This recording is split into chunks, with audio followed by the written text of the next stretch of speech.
네, 여러분 반갑습니다. 반갑습니다. 네, 관세음보살의 기도 95페이지 오늘 같이 또 들어가 볼까요? 국왕은 공주 소식에 노기가 충천하여 두 눈이 흑빛이 되어 거친 숨을 토하더라.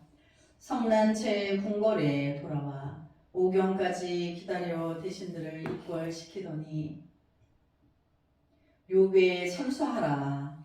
불같이 호령하네. 일찍 죽여서 후환을 없애야지. 살려두면 기가 올라 세상을 더럽히리니 형장으로 끌고 가 어김없이 참수하라. 사형 간수 손에 칼을 틀어잡고 이 악물고 눈을 부릅뜬 채 두 손에 힘주어 칼을 휘두르는데 공주 머리 위에 부처님 빛 서기가 어디누나. 공주 칼에 맞아 죽는 줄만 알고 형장에 웃음 머금고 태연히 서있네. 간수의 휘두르는 칼 동강나고 다시 칼 잡아 내리치니 손잡이 부러지네. 군졸과 백성들 일제히 놀라거늘 공주 보통 사람 아니라고 이구동성 찬탄하네. 형장 간수 그 광경에 간담이 선을 해 과연 공주가 요괴가 틀림이 없구나. 즉시 왕궁에 가 엿줍는 말 상가마마 소신의 죄 용서하소서. 국왕 사연 듣고 노기가 등등 상을 내리치며 불호령 내리네. 칼이 들지 않는다니 너희들이 나를 희롱하는구나. 국왕은 형장의 간수의 보고에 머리가 천근만근 무거워졌다. 정말로 칼이 들지 않는 사람이라면 요괴임이 분명하였다. 국왕은 조정의 대신들과 상의하여 무슨 방도를 찾아내야 한다고 생각하였다. 그렇지 않으면 내내 후환이 따를 것 같아서였다. 이때 묘선은 허공을 향하여 기도하였다. 저를 죽게 하여 주옵소서. 아바마마께서 노기를 풀지 않으시면 결국 천하 백성들이 불안해질 것이옵니다. 그것도 저희 잘못이 아니겠사옵니까? 묘선이 기도를 마치자 부처님의 가문이 뒤따랐다. 등불이 깜빡 꺼지듯 아무런 고통 없이 그녀를 죽게 해 주었다. 형장 간수가 그제야 묘선에게 다가가 활줄로 가는 목을 감은 후 그녀의 죽음을 확인하였다. 그런데 그때 호랑이 한 마리가 나타나 묘선의 죽음을 입에 물고는 허공으로 치솟았다. 아니 저런 기적이. 백성들도 놀라고 군졸들도 어안이 벙벙하였다. 그러나 호랑이는 한 걸음 형장을 벗어나 시다림 속으로 사라져 보이지 않았다. 여기 보면 시다름이라고 나오죠. 이제 시다름이라는 것은 이제 거기 인도에서 이제 사람이 죽으면 이렇게 염도하고 이제 그런 의식을 하는 곳을 시다름이라고 해요. 이제 그런 곳을 한 군데 이제 정해놓고 이제 죽은 자를 위해서 마지막을 준비하는 그런 이제 장소를 시다림이라고 하는 거예요. 그래서 이제 그 죽은 자를 처리하는 그쪽으로 호랑이가 묘선이를 물고 사라졌다 그 뜻이죠.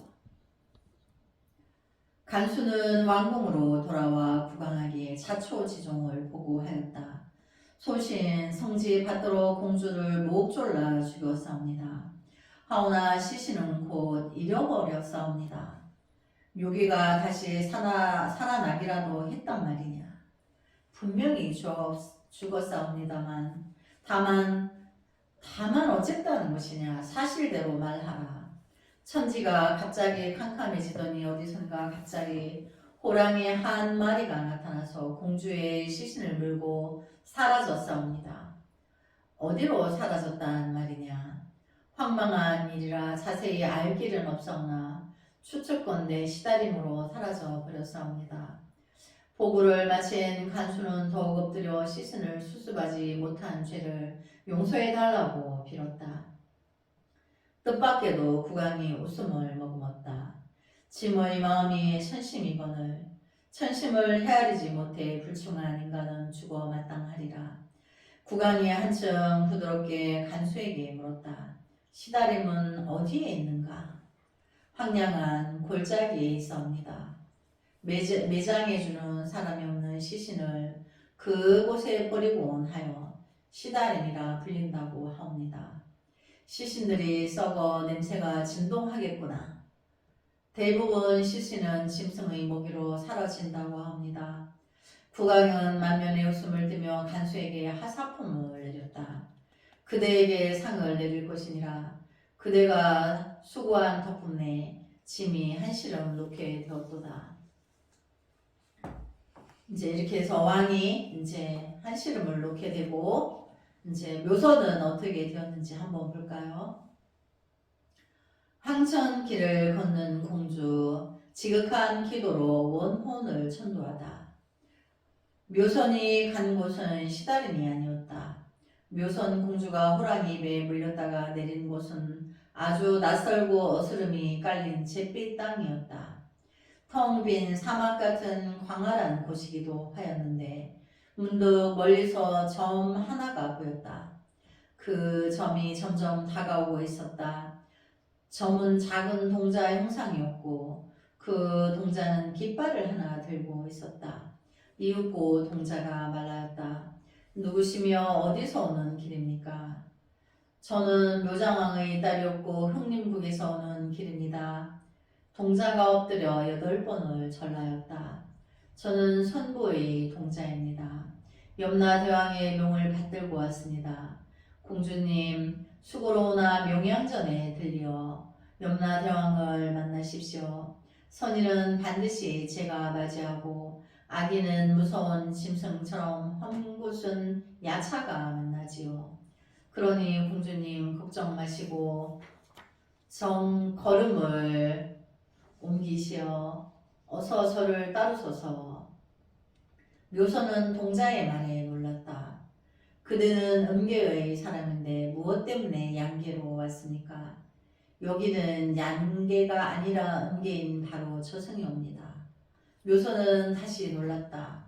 그러니까 묘선이 이제 죽어서 이제 선인으로서의 죽음이기 때문에 야차가 온 게 아니고 동자가 깃발을 들고 온 거죠.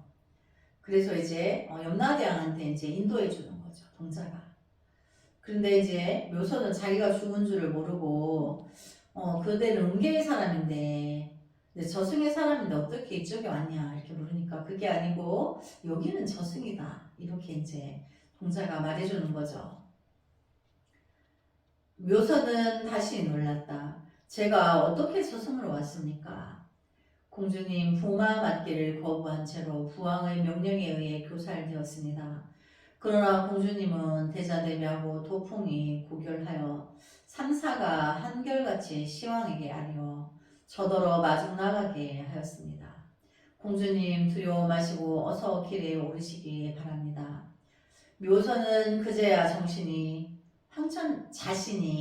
황천길에 들어섰다는 것을 알았다.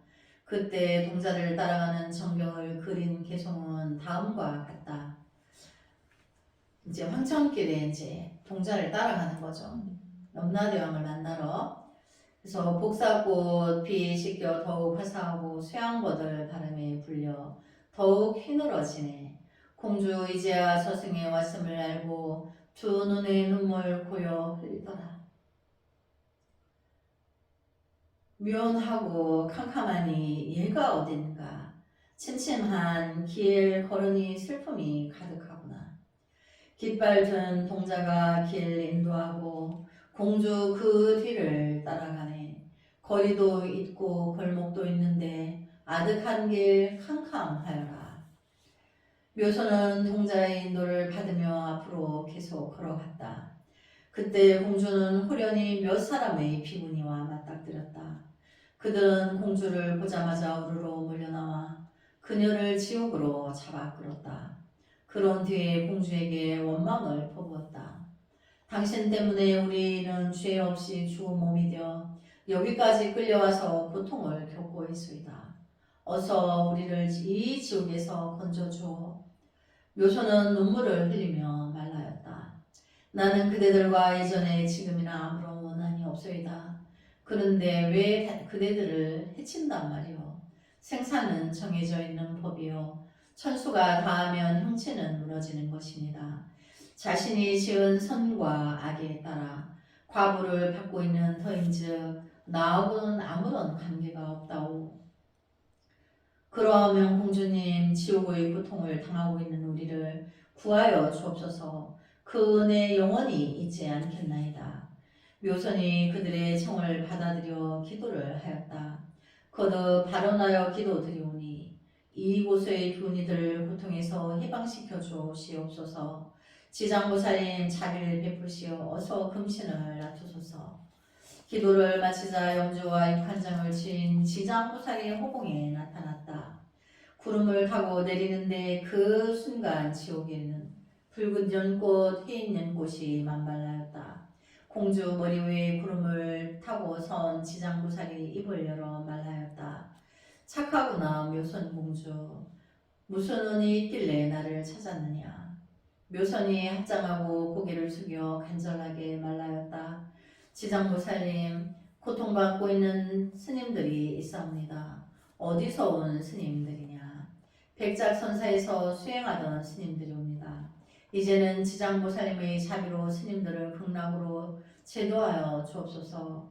묘선이 바로나는 순간 사방이 밝아지며 맑은 음악 소리가 울려왔다. 지장보살은 오색의 기운 속에 앉아 있었고 어디선가 조금씩 향기가 흘러나왔다. 눈부신 빗살이 지옥을 환히 비추니 험상궂은 야차는 두 손 모아 합장하고 날뛰던 옥졸들은 무릎을 꿇었다. 묘선은 허공에서 내려온 지장보살에게 말하였다. 제가 출가할 절 이름은 백작선사이옵니다. 부왕마마께서 절에 불을 지르는 바람에 비군이 몇 명이 희생하였나이다. 그것 역시 저의 잘못이오니 지장보살님께서 자비를 베푸시어 스님들을 구제하여 주옵소서. 지장보살은 묘성공주의 문을 바로 들어주었다. 즉시 비구니들을 데리고 서방정토로 돌아갔다. 묘선도 다시 연꽃을 타고 하늘로 올라갔다. 그런데 이상하게도 음악 소리에 섞여 난데없는 울음소리가 들려오고 있었다. 울음소리는 왜 들려오고 있습니까? 음악 소리는 시황전에서 들려오는 소리고 울음소리는 내 하강에서 귀신이 통곡하는 소리입니다. 묘선은 동자의 말을 들으며 하늘 누각의 큰 난간을 짚고 자비로운 눈길로 하늘 아래를 내려다보았다. 과연 귀신 수천만이 내 하강에서 허우적거리고 있었다. 묘선은 다시 기도를 하였다. 강에서 울부짖는 저 귀신들도 제도하여 주옵소서. 그러자 귀신들이 호적되는 내 하강에도 연꽃이 만발하였다. 잠시 후에 귀신들이 연꽃을 하나씩 타고 앉아 극락으로 올라갔다. 이윽고 내 하강 연못으로 야차하는 동자와 선녀로 변하였다. 시왕은 기쁨을 감추지 못하고 묘선에게 기도를 더 하여 달라고 하였다.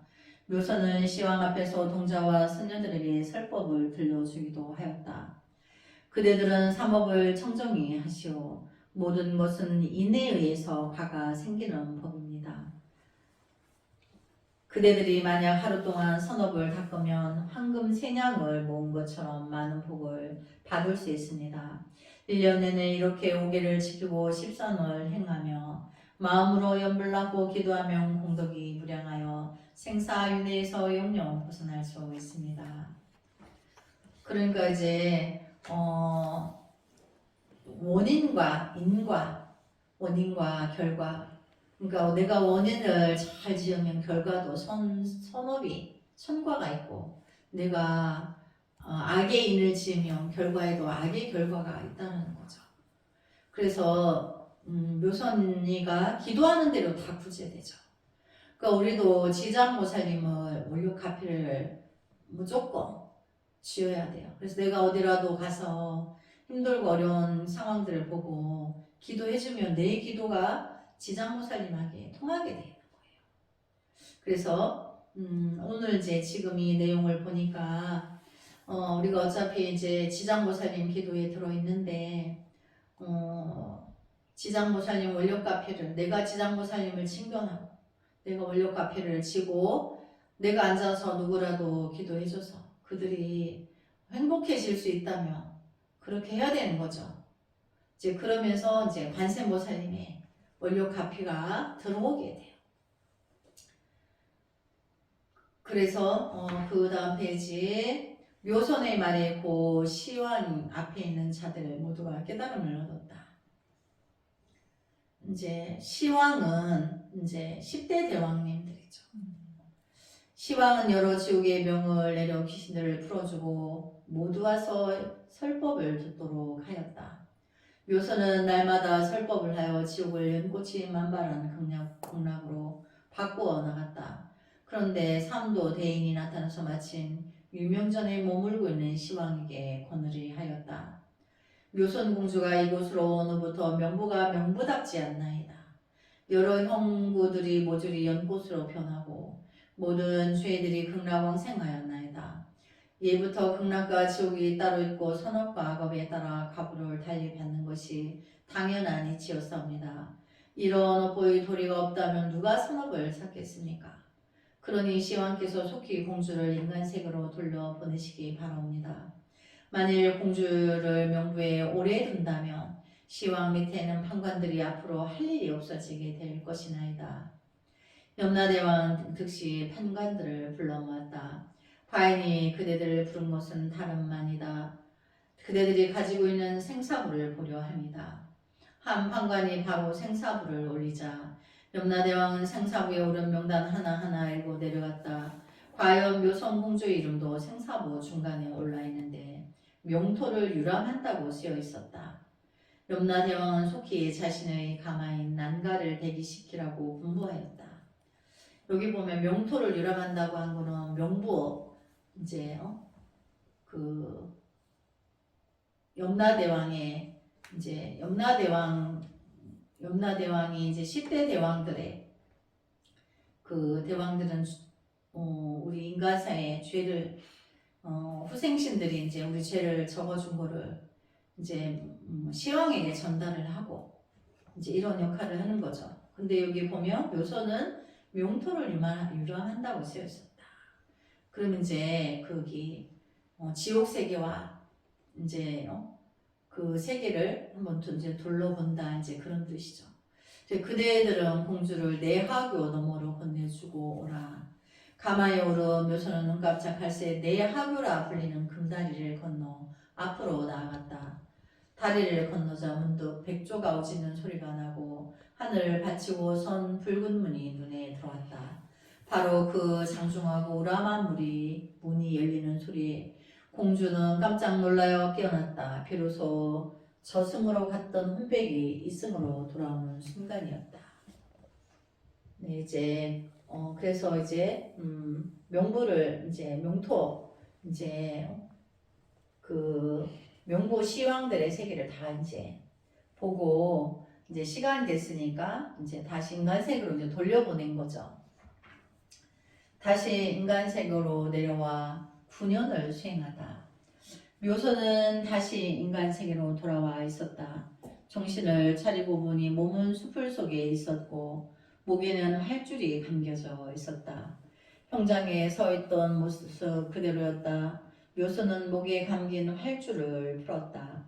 그리고는 주위를 살펴보니 멀리 흑림국의 궁성이 보였다. 공주는 가슴이 납처럼 무겁고 답답하였다.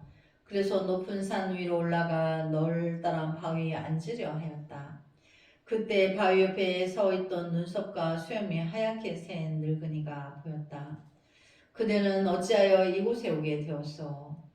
소녀는 이 산에 암자를 지어 수행하고 싶습니다. 참 묘한 인연이로다. 낭자와 더불어 침식을 함께하며 부부처럼 보낼 인연이로다. 이것이야말로 하늘에서 떨어진 복이 아니겠는가. 이제 나는 그대와 더불어 부부의 인연을 맺고 100년 해로 하리니 이 같은 낙을 세상 어디에서 찾을 것인가? 묘소는 늙은이 말에 당황하였다. 그 말씀은 당치 않사옵니다. 남녀 유별이라 저는 초목과도 같을 것이나이다. 수영하는데 애욕을 끊지 않고 음욕을 버리지 않는다면 천만겁을 고행하여도 도를 이루지 못하나이다. 깨친다 한들 그것은 완전치 못하여 윤회를 벗어나지 못하나이다. 늙은이가 굽은 허리를 펴며 말하였다. 난 범인이 아니라 천상의 제석이니라. 공주가 이곳에서 수행하려는 것을 알고 여기에 왔노라. 이 산에는 악한 용 한 마리가 살고 있는데 그 악취가 하도 고약하여 도 닦을 곳이 못되므로 내 오늘 그대에게 복덕의 땅을 가르쳐 주리라. 하늘의 제성님이시여 저에게 복덕의 땅을 일러 주옵소서. 이 나라 끝에 향산이라는 큰 산이 있다. 그 향기로운 산에는 신선이 숨어 살고 사자와 코끼리가 살며 상소로운 나무숲이 꽉 들어차 있느니라. 묘소는 제석의 말에 가슴이 활짝 트이는 듯 하였다. 묘소는 제석에게 다시 물었다. 그곳까지 얼마나 되나이까? 그리 멀지 않다. 삼천리 남짓 되느니라. 삼천리가 아니라 삼만리가 된다 해도 반드시 가고 말겠나이다. 가다가 허기져 힘이 없고 걸음이 더디어 하루라도 빨리 다다르지 못할까 그게 걱정될 뿐이옵니다. 나에게 장생불사의 약이 있으니 그곳을 먹도록 하라. 그리하면 음식을 먹지 않아도 기가 충만하리라. 저는 도를 이루기만 바랄 뿐 장생하려는 욕망은 없나이다. 그래도 재석은 소매속에서 붉은 복숭아 하나를 꺼내어 묘선에게 주었다. 붉은 복숭아의 크기는 주먹만 하였고 과육은 부드러웠으며 미묘한 향기를 뿜어내었다. 묘선이 쥐고 있는 동안에도 향기가 진동하여 황천길에 다녀온 묵은 피로가 말끔히 풀렸다. 재석이 긴 수염을 건드리며 말하였다. 이 복숭아는 속세의 복숭아가 아니라 하늘의 복숭아로서 먹으면 갈증을 모르고 허기를 모르게 할 것이니라. 또한 영원히 시들지 않으므로 언제 어느 때고 먹을 수 있어 장생불사케 하느니라. 재석은 묘선과 작별하고는 구름 속으로 사라졌다. 그러자 그 광경을 보고 있던 하늘의 옥황상제도 허공을 순찰하는 대도독이란 신하에게 묘선 공주를 돌보아 주라고 당부하였다. 공주가 형산에 무사히 도착할 수 있도록 잘 호위하도록 하시오. 그 길로 묘선은 향산을 향해 걸어갔다. 도중에 맹수 한 마리가 몹시 배가 고픈 듯 큰 눈을 부릅뜬 채 달려들었다. 가까이 보니 틀림없는 호랑이였다. 묘선이 태연하게 말하였다. 나는 불효녀로서 일찍이 명토에 갔다가 소생한 몸이다. 지금 향산을 향해 가고 있는데 인연이 닿지 않아서인지 마음대로 가지지 않는구나. 불경에 이르기를 삼계는 불타는 집과 같아서 안전한 곳이 없다고 하였느니라. 나는 업이 많아 해탈을 하지 못하고 있으니 그대의 분지름을 달래주고다 이 몸을 그대에게 바치리. 그 말에 호랑이는 갑자기 순해져서 사람이 소리로 말하였다. 나는 향산의 산신으로 옥황상제의 명을 받아 공주를 안내하러 왔으니 내 등에 올라타시오. 묘선은 하늘을 우러러 옥황상제에게 감사를 드린 후 호랑이 등에 올라탔다. 그녀는 순식간에 향산의 현해동에 도착하였다. 동물들이 환영해 주었으며 산신인 호랑이들이 돌멩이와 나뭇가지를 물어다 팔방을 보호해 주었다. 그러자 이때부터 용과 코끼리가 찾아와 참배하고 신과 귀신들이 받들어 모시겠다고 다짐하였으며 원숭이가 과일을 봉황새가 꽃을 물어다 주었다. 이런 경치 속에서 몸을 닦으니 자연히 마음이 청정해지므로 도를 깨치고 유유자적하지 않을 수 없었다. 마음의 근심, 육신의 허기와 갈증이 원이 생기지 않는 곳이니 털끌 만한 번뇌 한 점도 일어나지 않았다. 소나무는 소나무대로 나뭇잎에 매달린 이슬은 이슬대로 모두가 진여이고 흰 구름이나 흰 구름 너머의 달이나 그 어느 곳 하나 반야 아닌 것이 없었다. 사천왕이 심부름 꾸민 듯 무성공주를 받들고 그 밖에 여러 신들이 모여 그녀를 돌보았다. 오관은 이 모두 부처와 보살이요 참배하는 이 모두 아라니요 고승이었다. 묘소는 이러한 곳에서 9년을 하루같이 보냈다. 그날도 묘소는 바위 굴 속에서 자리를 잡고 참선을 들었다. 전신 티끌 한 점 없이 맑은 모습으로 꼼짝 않고 앉아있는 형상은 바위나 나무 같았다. 가슴 속은 허공처럼 텅 비어 무엇을 구할 구함이 없고 자신을 조금도 중히 여김이 없으며 망심을 버릴 생각도 진리를 구하려는 생각도 없고 성인이나 범인의 정을 분별할 생각도 없으며 선과 악을 나누는 감정도 가지지 않고 한마음으로 증진하면서 묵묵히 자성을 찾았다. 이렇게 하니 온몸이 가볍고 편안하여 깊은 선정에 들 수 있었다. 이때는 참 귀신도 침입하지 못하였다. 이따금 원숭이 울음소리와 뻐꾸기 울음소리가 크게 들려오곤 하였다. 자신의 인지가 걸림이 없으니 자연스레 화려한 대우가 이루어지고 반야의 진리를 모두 꿰뚫어 볼 수 있었다. 이제 여기서 묘선이 이제 몸을 회복하고 모든 이제 그 지혜를 다 이제 갈무리하게 되는 거죠. 그래서 삼보를 능멸한 죄로 몹쓸병에 걸린 국왕. 하늘 임금인 옥황상제는 구천에서 칙서를 보내어 신하들을 불러놓고 묘장왕의 죄를 어떻게 다스릴지 논의하였다. 그러니까 우리가 이제 지장경에 보면 인간들을 따라다니는 후생신이 죄를 다 젓고 있다 그랬죠. 그래서 이제 하늘에 옥황상제가 구천에 칙서를 보내서 신하들을 불러놓고 묘장왕의 죄를 어떻게 다스릴지 논의하였다. 왜냐면 절에 불을 지르고 스님들이 죽었잖아요. 그래서 먼저 상소문을 올린 신하들이 의견은 곧 하나로 모아졌다. 옥황상제가 신하들이 중지를 모아 명을 내렸다. 천상에서 이제 우리가 그 십계는 천상의 천인과 천상의 천인들과 화엄성중과 이제 우리 그 인간에게 동일하다 그랬죠. 그 십계를 무너뜨렸잖아. 그러니까 이제 천상에서도 이제 죄를 어떻게 벌할까 이렇게 이제 하는 거죠. 묘장왕은 삼보를 능멸하였으니 그 죄 결코 적지 않노라. 마땅히 그의 복을 줄여야 하느니라.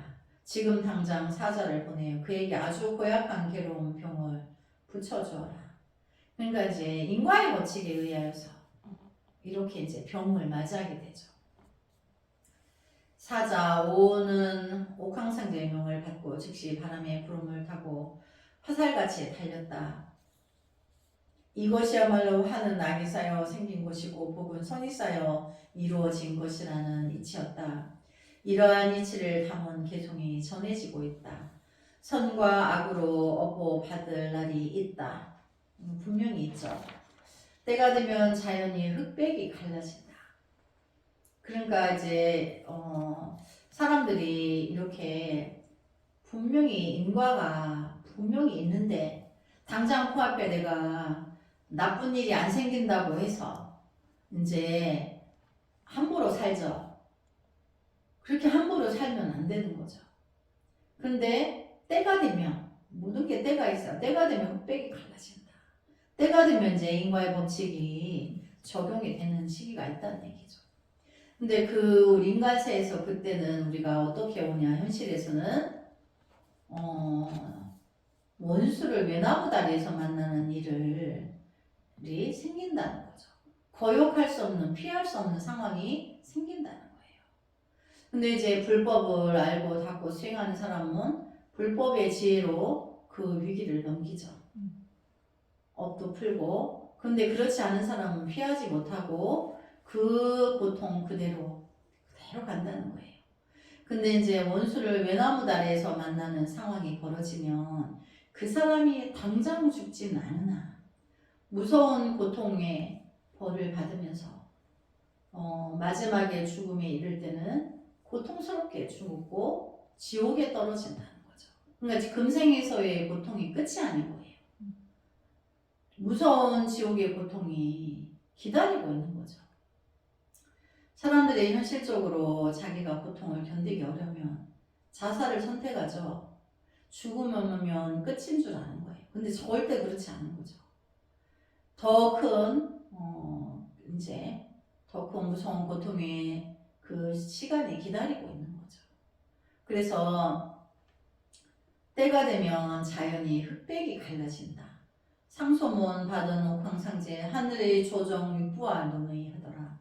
난폭하고 무지한 묘장왕 절 불지르고 삼존 훼손하였으니 그 죄에 살아서는 병마에 시달리고 죽어서는 영영 철이성에 갇히리.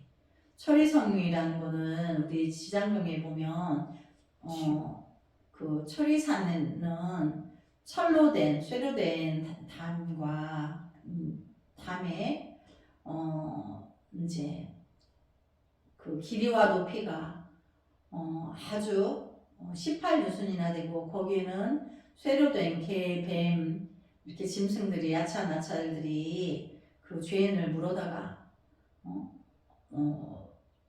뜨거운 불길을 내서 죄옥고를 받는데 고통이 끊을 사이가 없다 그래서 그거를 무간지옥이라고 했죠. 그래서 그 천리성 안에는 오무간지옥이 있다는 거예요.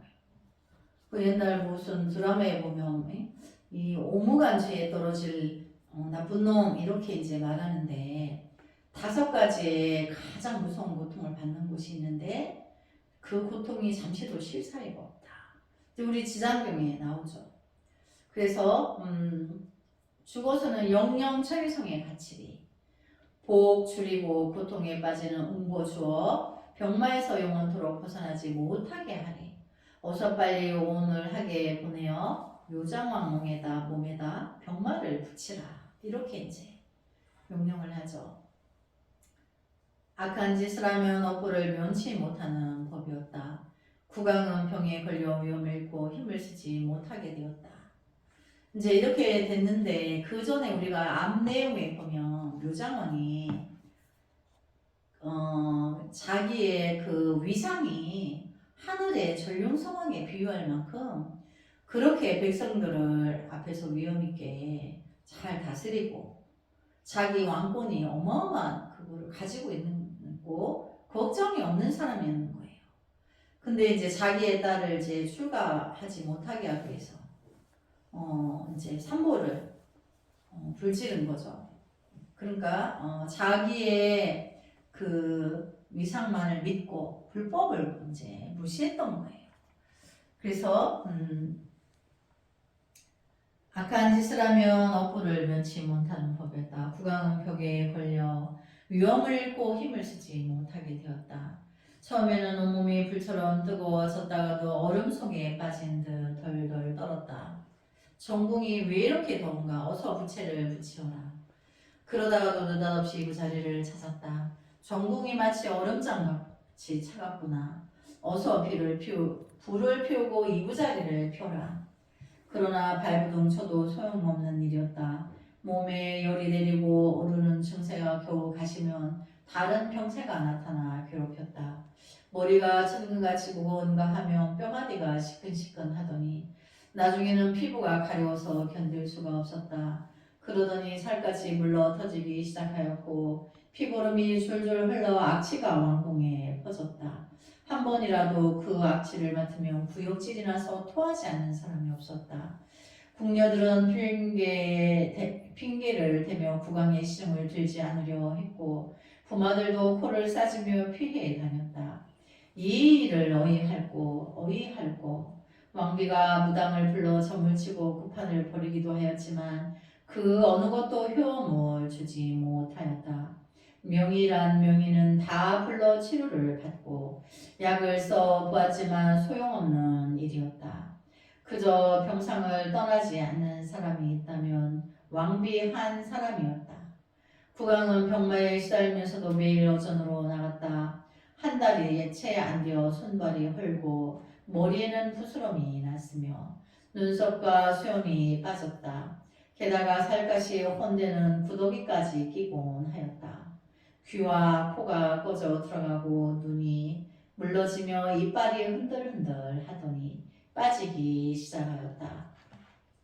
그런가 하면 혀를 움직이지 못하게 되고 입술이 문드러지더니 손가락까지 떨어져 나갔다. 자연히 왕관 주위에는 시퍼런 쇠파리들이 들끓었고 금룡포 옥대는 피구름이 묻어났다.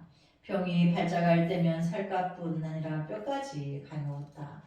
국왕은 모든 것이 귀찮아졌다. 금으로 치장된 방도 산의 진미도 다 싫어졌다. 용을 수놓은 용포도 몸을 꼼짝 못하게 하는 쇠사슬 같았고 풍악 소리도 통곡처럼 들리기만 하였다. 다리가 하나인 상아로 만든 용상도 으스스한 칼을 꽂아놓은 듯 보였고 왕비와 궁녀들도 뱀처럼 맹수처럼 보였다. 하루를 보내는 것이 천년 세월같이 괴롭게만 하였다. 국왕이 괴로워 미친 듯이 날뛸 때면 천지가 놀라 떨었다. 날마다 국왕의 이목구비는 고름이 줄줄 흘렀고 조금만 움직여도 아픔이 뼛속까지 더하였다. 이제는 어전에 나가지 못할 지경에 이르렀다. 어느 생에 무슨 넋을 지어 이렇게 몹쓸병에 걸렸는지 비탄에 잠길 때도 있었다. 묘선을 내쫓고 죽인 넋보인가 아니면 백작선사 승려들 능멸한 넋보인가 몸이 문드러져 피 고름이 흐르는지라 용상에 앉아 있기도 괴롭고 사랑하는 왕비도 시중드는 궁녀도 다 싫구나. 산의 진미도 이제는 역겹고 풍악 소리도 듣기 거북하구나. 국왕은 또 다시 방문을 내부치어 천하의 명의를 구하였다. 짐의 병 고쳐주는 명의에게 그가 요구하는 대로 은혜를 베풀 것이다. 명의들이 궁중으로 몰려들었지만 한 사람도 국왕의 병을 진단하지 못했다. 병명을 알아내지 못하니 처방을 내릴 수가 없고 치료는 더더욱 엄두도 못 내는 형편이었다.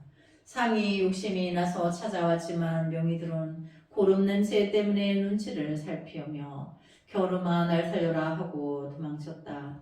이때 향산의 묘성 공주는 부처의 눈으로 천하를 살펴보며 법신으로 나토 구름 타고 병나 선동을 떠났다.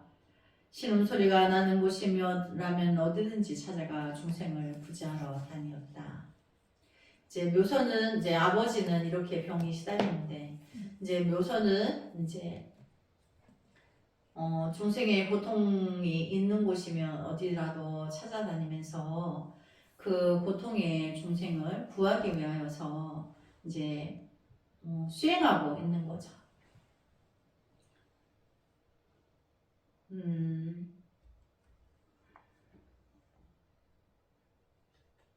그리고 이제 왕의 그 병명을 들어보니까 이런 병명은 어디서 들어본 적이 없죠. 당연히 이제 벌로서 천상의 옥황상제가 산보를 불타게 해서 이제 죄를 고통받는 죄를 준 거죠. 그래서 어떤 인간이 이 병을 고칠 수가 없어요.